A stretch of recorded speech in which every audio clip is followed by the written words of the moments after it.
안녕하세요, 가치환입니다. 11월 17일 목요일 국내 시장이 마감되었습니다.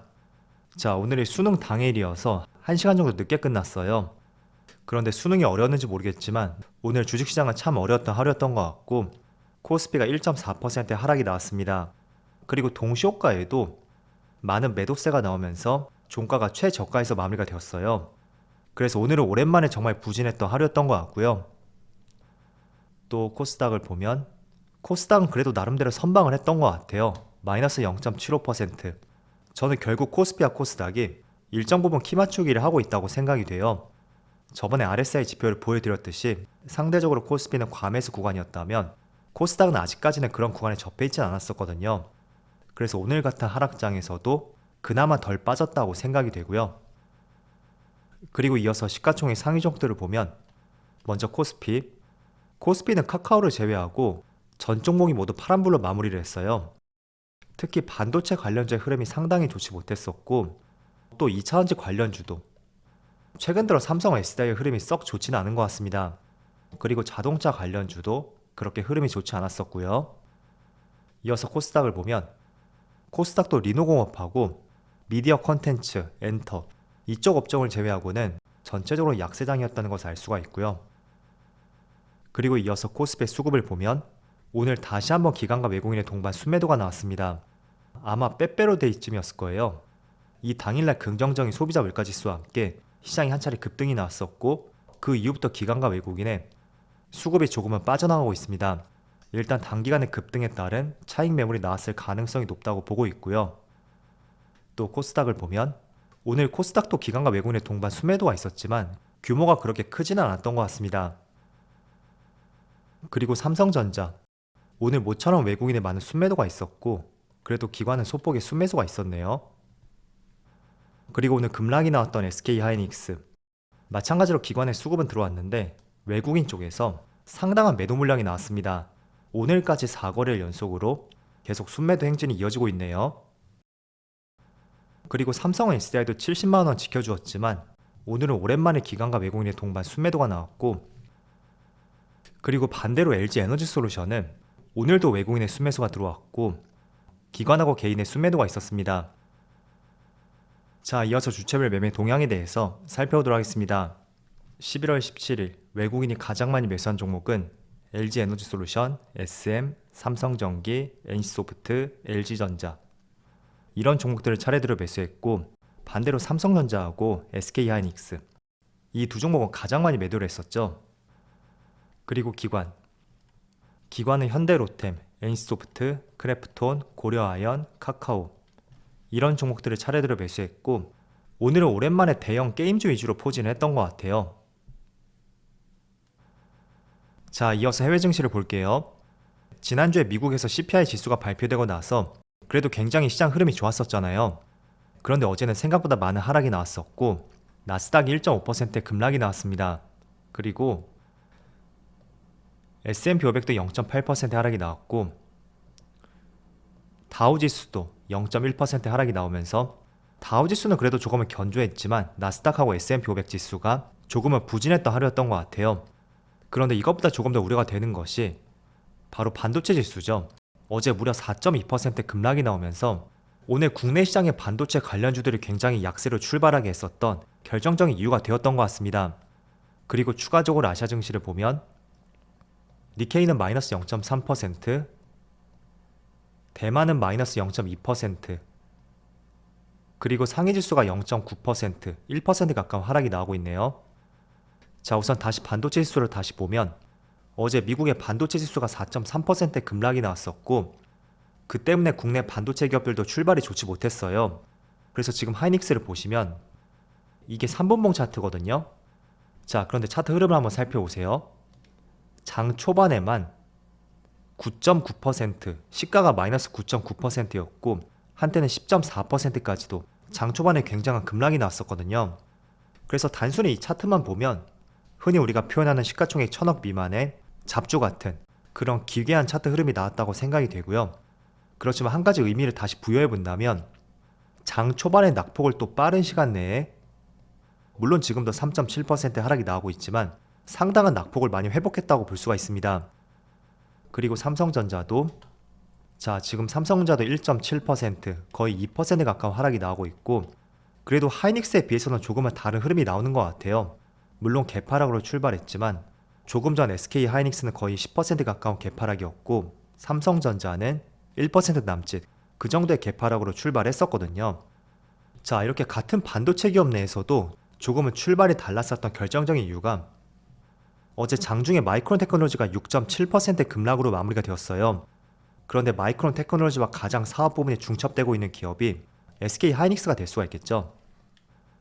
자, 그래서 마이크론 테크놀로지의 영향을 크게 받았다고 생각이 되고, 그 결정적인 이유가 어제 마이크론 측에서 메모리 칩을 20% 감산할 것이고 지출 계획을 추가적으로 줄일 것이라는 발표를 했습니다. 그리고 추가적으로 낸드형 메모리 공급 증가율도 대폭적으로 낮출 필요가 있다는 사측의 의견도 있었고, 또 내년에는 설비 투자를 30%가량 줄일 것이라는 발표가 있었습니다. 자, 그래서 이런 기사가 특히 메모리 반도체 업황이 좋지 못하구나, 그런 부정적인 영향이 미쳤을 것이라고 생각이 되고요. 그 때문에 거의 100% 가까운 메모리 반도체 사업을 영위하고 있는 SK 하이닉스, 장 초반에 10% 급락으로 출발했었다, 그렇게 정리를 해볼 수가 있습니다. 자, 그런데 곰곰이 생각해보면 이와 유사한 기사가 10월 초쯤에 그때도 한 차례 발표가 되었어요. 그 당시에 마이크론 테크놀로지에서 실적 발표와 함께 감산 정책에 대한 발표를 했었거든요. 물론 지금처럼 구체적인 수치는 나오지 않았었고, 또 추가적으로 지출 계획을 줄일 것이라는 이런 언급도 없었습니다. 그래서 오늘 나왔던 내용이 조금은 구체적이라고 볼 수 있고, 조금 더 업황이 어두울 것이라는 전망들, 그런 것들을 해볼 수 있다고 볼 수 있어요. 자, 그렇지만 그럼에도 불구하고 분명히 10월 초에 나왔던 기사 중에 하나였었고, 이런 부분을 고려해 봤을 때 저는 하이닉스의 낙폭이 과도하지 않나, 그런 생각이 드는 것 같습니다. 그래서 하이닉스의 주가 흐름을 보시면 10% 개파락으로 출발했지만 단기간에 거의 7% 가까운 상승이 나왔거든요. 결국 이런 것도 마이크론 테크놀로지의 감산 이슈가 있었다고 하더라도 그 내용은 이미 10월 초에 발표가 되었던 것이고, 오늘은 조금 더 심화되고 구체적인 내용으로서 시장의 재료가 노출이 되었기 때문에 또 빠르게 회복할 수 있었던 하나의 이유가 되었던 것 같습니다. 자, 그래서 결론적으로 말씀드리면 반도체 업황이 좋지 못할 것이라는 것은 누구든지 알고 있습니다.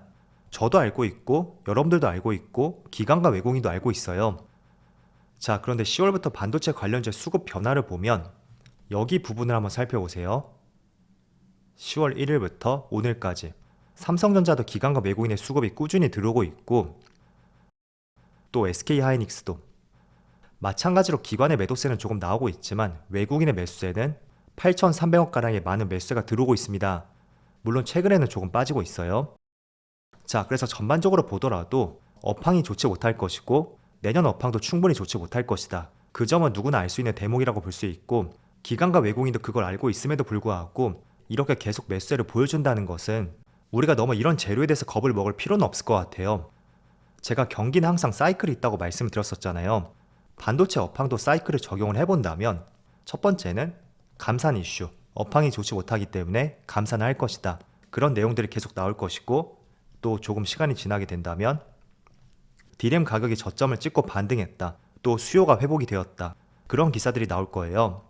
그럼 또 지나서 업황이 좋아지겠죠? 그럼 지금과 반대로 증산에 대한 내용이 나올 것입니다. 자, 그래서 반도체는 이 세 가지 사이클 내에서 움직임이 있다고 생각이 돼요. 그래서 저는 여러분들이 지금 업황이 굉장히 좋지 못하기 때문에 지금 구간에서는 매도를 하는 것이 아니라 조금은 과감해질 필요가 있다고 저는 생각이 되고요. 이게 조금은 두렵다면 차라리 매수하지 않고 관망을 하던가, 내가 혹시나 물려 있다면 물타기나 추가 매수 없이 관망을 하는 것도 좋은 방법이 될 수 있습니다. 그래서 우리는 반도체 관련주를 매수할 때 업황이 좋고 증산을 할 때 그때 매수를 하는 것이 아니라 그때는 매도를 준비를 해야 돼요. 그리고 지금처럼 업황이 좋지 못해서 감산 이슈가 나올 때 그때는 매수를 준비를 해야 됩니다. 그래서 지난번 2018년 19년 당시에도 마이크론 테크놀로지에서 감산 이슈가 처음 나오고 나서 그 즉시 반도체 관련주 주가가 회복된 것은 아니거든요. 제가 지난번에 한 차례 사례를 보여드렸듯이 한 6개월 정도 바닥을 다지는 시간을 가졌어요. 그래서 그 기간 안에서도 이렇게 출렁이는 구간도 만들어졌었고, 또 크게 빠지는 구간, 이런 구간도 충분히 만들어졌습니다. 그렇지만 한 가지 확실했던 것은 업황이 좋지 못했었고 감산 이슈가 나왔을 때 그때는 더 이상 주가는 저점 박스권 내에서 이렇게 움직임을 보여주었고, 추세적인 하락으로 연결되진 않았었다. 그 점을 떠올려 볼 수가 있습니다. 그래서 일정 부분 시간을 거친 뒤에 이렇게 추세 상승이 나왔던 만큼 너무 이런 이슈에 대해서 현혹되지 마시고요. 반도체 업황은 크게 세 가지 사이클로 나눌 수 있는 만큼 지금처럼 극도의 부정적인 이슈가 나올 때 지나고 보면 그때가 가장 좋은 매수 기회였을 것이다. 그걸 상기시켜 본다면 좋을 것 같습니다. 그래서 반도체 관련주는 제가 분명히 바로 상승이 나올 것이라고는 말씀드리진 않았어요. 하지만 몇 개월 정도 박스권을 거치고 충분히 반등이 나올 수 있는 시점이 되었던 만큼 그런 부분에 포커스를 맞춰보자. 그렇게 말씀을 드릴게요. 자, 오늘 빅 이슈가 한 가지 있었죠. 바로 사우디 빈살만 왕세자가 국내를 방한했고 본격적으로 네옴시티와 관련해서 구체적인 논의가 들어갔습니다. 그래서 그와 관련해서 급락이 나왔던 종목도 있을 것이고 또 새롭게 떠오른 종목도 있더라고요. 대표적으로 방산 관련주.